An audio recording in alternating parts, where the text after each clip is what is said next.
Hey everyone! It's a miserable, snowy, freezing rain, yucky day, and I was thinking about the beach. And I remember I had this rock that I got picked up at the beach. And you know what? We're going to cut it today just so we can stay warm. I find a stone and take it home and polish it and hope it shines, and also there's a chicken.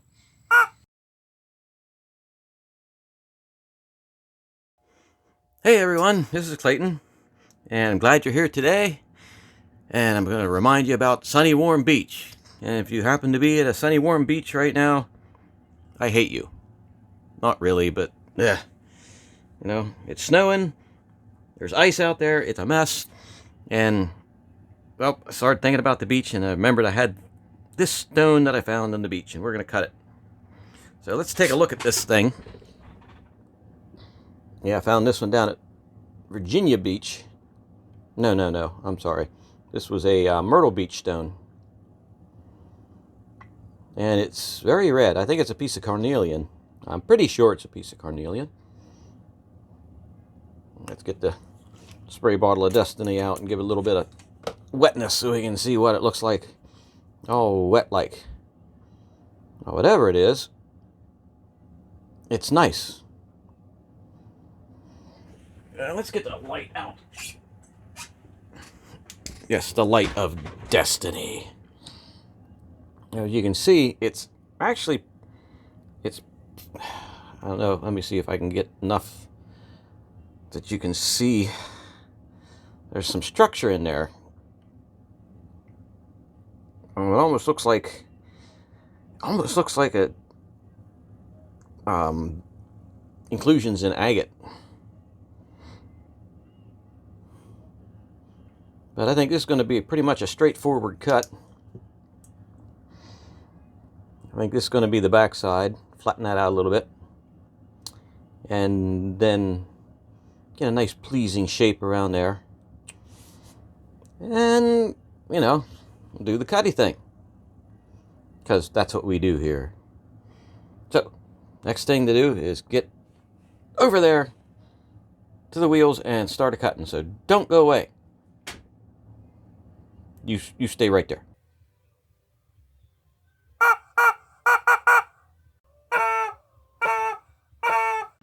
We have water. Yes, we have water. Water. Oh, yes, we've got plenty of water. Oh, too much plenty of water. Okay. So, this is going to be the back side. Let me start on there.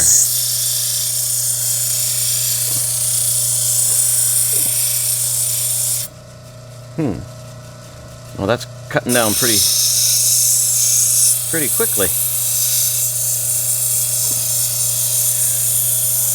No, it's not very big. I guess I've been used to cutting these huger stones. Yeah, huger. It's not as huger as some of the stones that I've been cutting lately. Now, let's take a look at it. Ooh, that's got some really nice color to it. I'm going to work around this edge, give myself a setting edge. This stone might actually be nice enough to try and set into something. So far it looks like it wants to be marquee shaped. The water is still a little bit extra watery. Here, look at the back side there. See how that shape's coming.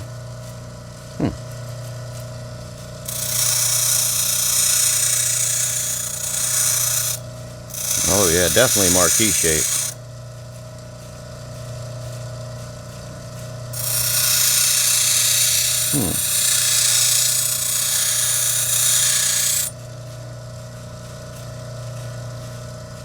Oh, I think that's a pleasing shape looking from the back.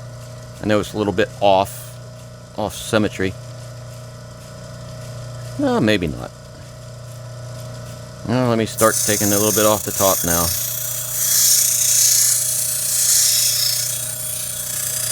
Don't want to put a really heavy setting edge on here. Boy, this stone is a lot softer than I thought it was. Grief. It might not be any type of carnelian. Well, then it could be carnelian too, but it could be that it's just so tiny that I think the last couple things I was cutting was jasper, and that stuff's flipping freaking hard. I'm gonna take a quick look. Focus. Yeah, I got something right there. I think that's an inclusion. Either an inclusion or a gnarly.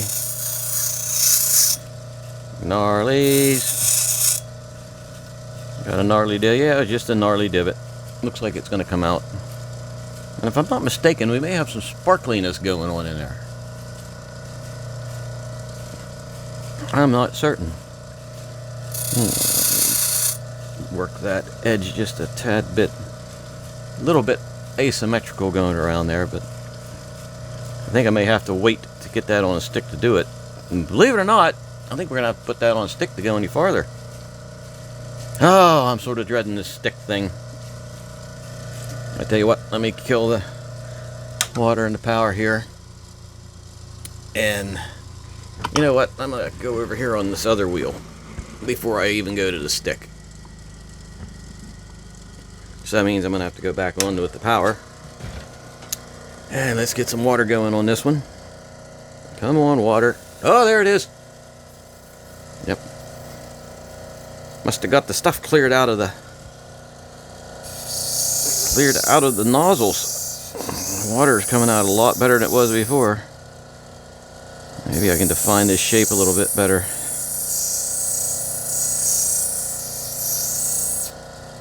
Define the shape a little better before I go onto the stick.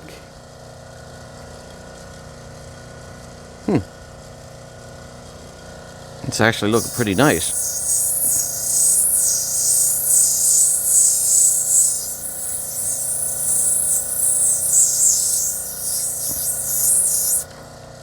Just go over this a little bit before I go to the stick. Yeah, I should be able to, you know, work these stones down, even if they're pretty small like this. Work them down a good bit without having to dop them right off the bat. Focus. Wow, that is really coming out nice. Not sure if the camera's picking it up, but there are some like squiggly marks of deeper red in there. Yeah, okay, let me see what the sides look like. Yeah, I don't like the setting edge on that. That'll have to be taken care of with the stick. Boy, I tell you what, I'm gonna have to get this onto a stick. This is shaping up really, really fast. So, off with the water, off with this, and I shall be back. And I'm gonna put it on a stick. God help us all. Don't go away. Okay, we got this bugger dopped. Focus. Focus. Thank you. And it was a little bit more off than I thought it was. Get the water going. There's the water. There's the spinniness. There's the wetness. And okay, so I'm going to have to definitely work on this edge. The edge was quite off. I knew it was off. I didn't realize how off it was till I got there and tried to dop it, and it's like, holy Moses, I got that edge off.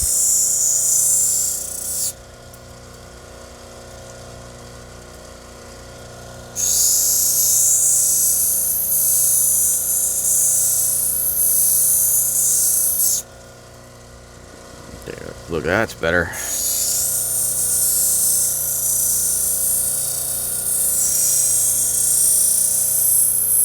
Yeah, I get that edge nice and slightly angled the way I like it.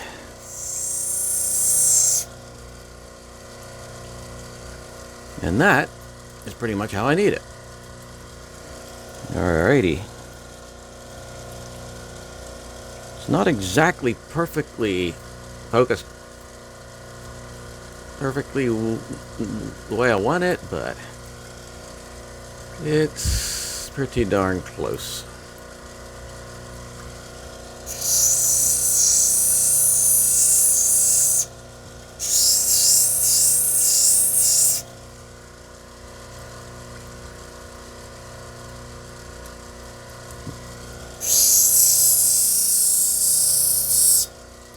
I got my hopes up for this one. I think this is going to turn into a really nice looking gemstone. Okay, let's start shaping that dome.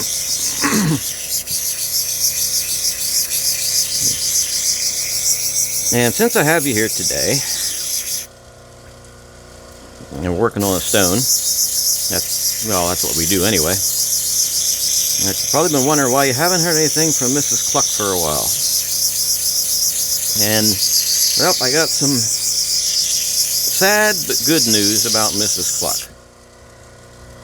I was going to maybe do a video just to give all this news out at one time, but I think I'll just do it while I'm cutting. Mrs. Cluck is retiring. Yes, Mrs. Cluck is actually retiring.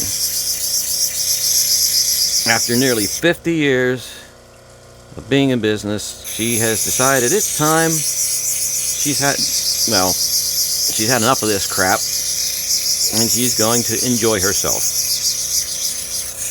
So Mrs. Cluck's Chicken Ducks is officially shut down, and Mrs. Cluck is, well, she's retired. She actually already has retired, and Mrs. Cluck's Chicken Ducks is now just a part of history. But she told me herself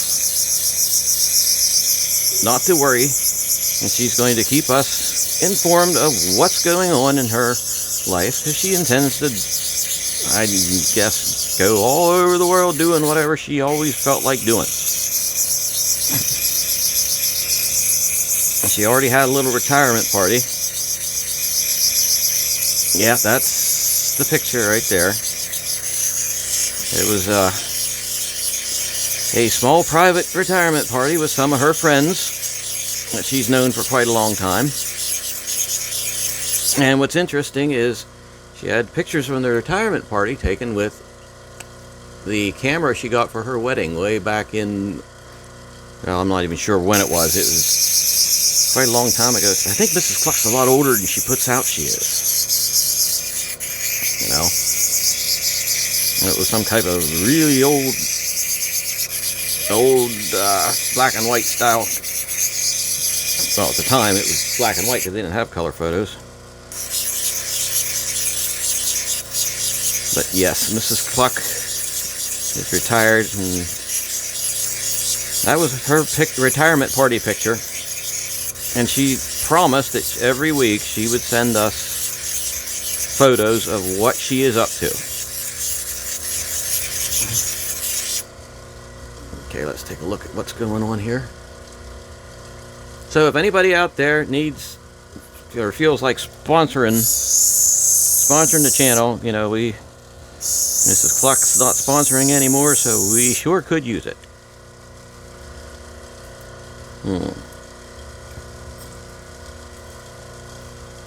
Oh my, that edge, I gotta work that setting edge a little bit. Didn't notice that setting edge was off. Okay, let's take a focus. That's actually looking pretty nice. I'm going to work that rough edge off of the setting edge. It's going to have a nice high dome on it. Nothing wrong with a high dome stone.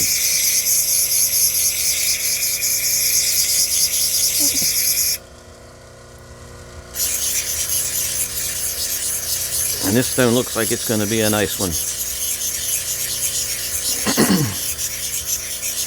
Actually, Mrs. Cluck already did send us one photo of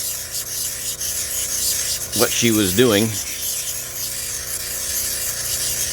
but I might save that till next time. because I plan to have a little photo montage of Mrs. Cluck's life here in this video. You know what, that top, I don't know if I like that top as much as I should. You look at it like this, yeah, that's better. It looked like it was a little bit peaked, and I didn't want a really sharp peak on the top of this stone. As high domed as it is, I don't want it to be super sharp, super high. Okay, focus. Actually, that one's coming along pretty nice. I think I'm going to take a little more of that top off.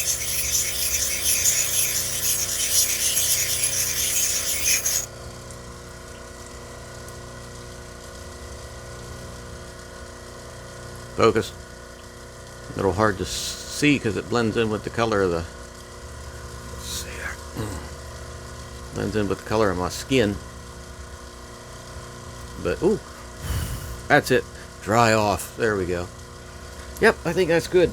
We can move over to the noisier wheel. Let's... Got the lights in the way. There we go.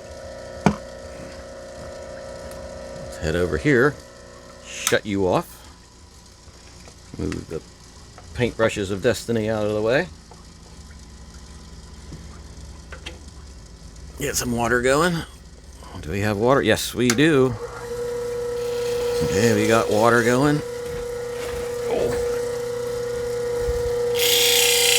So let's go. I think we need a little more water. There we go. That's better.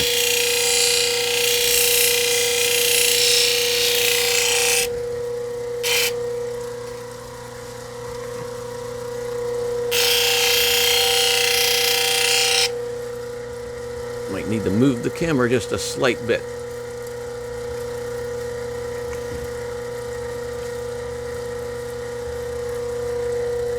Okay, that looks better. Get this edge nice and good. Really surprised me though when I heard Mrs. Cluck was retiring. She's been an icon in the industry for like 48 years. I mean, where else can you buy chicken ducks? Or anything else?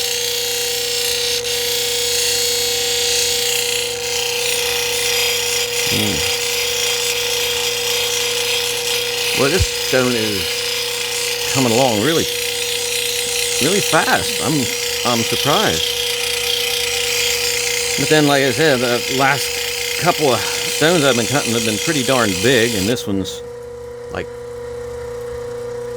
fingernail size almost. So these don't take an hour and a half to do.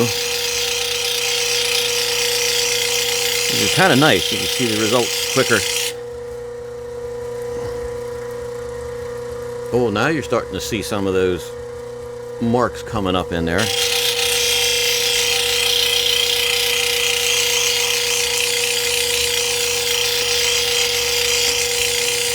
Yeah, you never know what kind of rocks you're going to find when you're at the beach. You know, this is pretty darn nice. There's a few other rocks I found on that trip. I have them all marked. Now this one caught my eye as I was looking at them. It's like, cut me, cut me. Could be some kind of carnelian, could be agate. Seems kind of soft for agate though.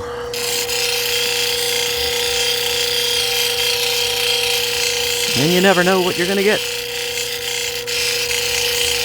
And that's what makes it fun. That's what makes picking up random rocks fun. Okie dokie. I'm thinking most not all the facets are out of there. Might be a little faceting in there.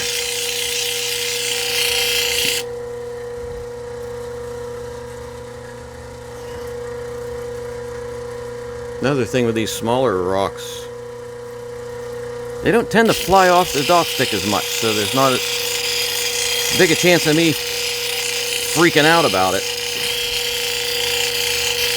It sometimes takes the fun away.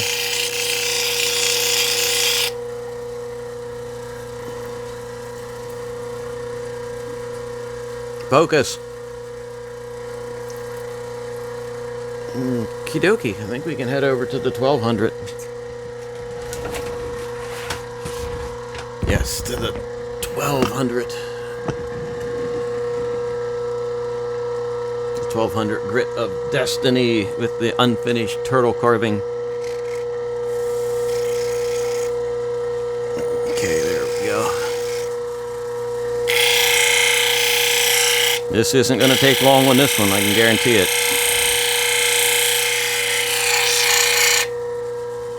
Okay. Wow, told you it wouldn't take long. Hopefully you can see some of that structure in there, which I think you can. Alrighty, well, the next thing to do is to take this over to the cerium oxide and really make it shine. So, don't go away. I'll meet you at the desk, and I'll be back with this shined up. I'm over there. Oh, alrighty. Well, I just got that all polished up. I got tons of goop on my fingers there. And I'm telling you what, this thing is pretty much spectacular. And I don't think you can see how spectacular it is. But it is seriously bright.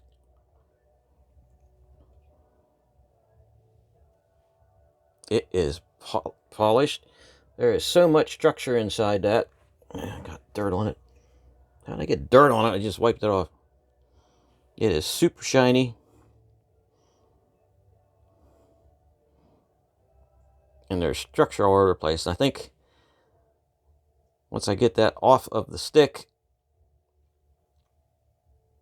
and the back polished up, you'll be able to see it a lot clearer. So that is what I'm going to do right now. Don't go away. Whew, alrighty. Well, I must say that this stone, this tiny little stone, is pretty darn awesome. Now you can see the structure that I was saying about in there. I wonder if I can bring it up from the back. Oh, yep, look at that. Look at all that stuff inside there.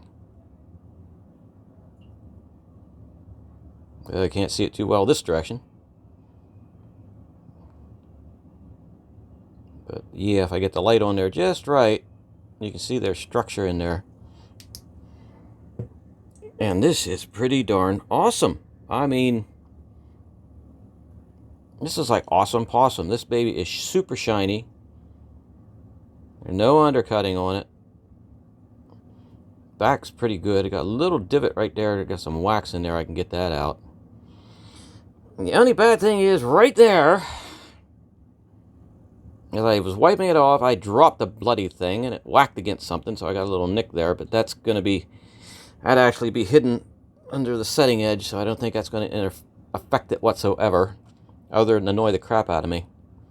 But yeah, I mean, look at that. That is an A1 gemstone. I don't know what kind of gem it is, but it's an A1 one, whatever one is. So this stone is definitely a win. And now, a little montage celebrating the life of Mrs. Cluck. Mrs. Cluck was raised by adoptive parents in a small island in Estonia. She did exceptionally well in school, but was plagued by the uncertainness of where she came from. So on her 18th birthday, she decided to go on a quest to find her siblings, if any. After a year of searching, she discovered her half-sister Clara. And after actually a very joyous meeting, as she wrote, she brought Clara back home to Estonia and decided she was going to continue her education. So she enrolled in a prominent university. There, after much study, she earned a degree in chemical engineering. But being enthralled with science, she decided she wanted to get a degree in nursing. So she also entered a nursing school, and yeah, well, there you go. She got her degree in nursing, then got a job at a prominent hospital. That was just before World War I broke out. After World War I started in earnest, she volunteered to help with the troops on the front line in Western Europe. There, her expertise in chemical engineering helped quite a lot with treating patients with mustard gas injuries and the other types of chemical warfare that was abroad at the time. It was there, in the hospital, that she met the future Mr. Cluck. Mr. Cluck was a British soldier who was in counterintelligence, and he was apparently in the hospital and was treated by her. Now, future Mr. Cluck, like I said, he was in counterintelligence, and he would fly missions behind enemy lines and intercept enemy carrier pigeons, so they could get the messages that were attached to the carrier pigeons. Shortly after the war was over, the two got married in a small service in Japan, of all places, and afterwards they moved into this small apartment on the back streets of London. There they opened a small business making eccentric hats for London's most eccentric peoples. After World War II started, more specifically after London began getting bombed, the British government reached out to the pair and asked them to come back into service. And at that time, they were given new identities and disguises and sent into Western Europe for intelligence and espionage. Not much is known about this period in their lives because it's still classified by the British government. We do know, however, that after the war, the pair immigrated to the United States and quickly settled in as a normal, average American family. Years passed without much of note happening to the couple until sometime in 1970, Mr. Cluck was killed in a freak accident involving a ceiling fan as he and Mrs. Cluck were working at a popular medieval-themed restaurant and entertainment show. Not long after this, Mrs. Cluck opened up a storefront business where she offered such services as penguin watering, cat inspecting, and advanced dog training. This humble storefront business ended up turning into Mrs. Cluck's Chicken Ducks. Well, that sort of brings a tear to your eye, doesn't it? Oh well. So if you like the video and the extra video, hit that button down there, subscribe, like, and, keep check back. Well, you won't have to check back if you hit the bell, because it'll tell you when I do stuff like this. So, thank you for spending some time with me, and have a good evening.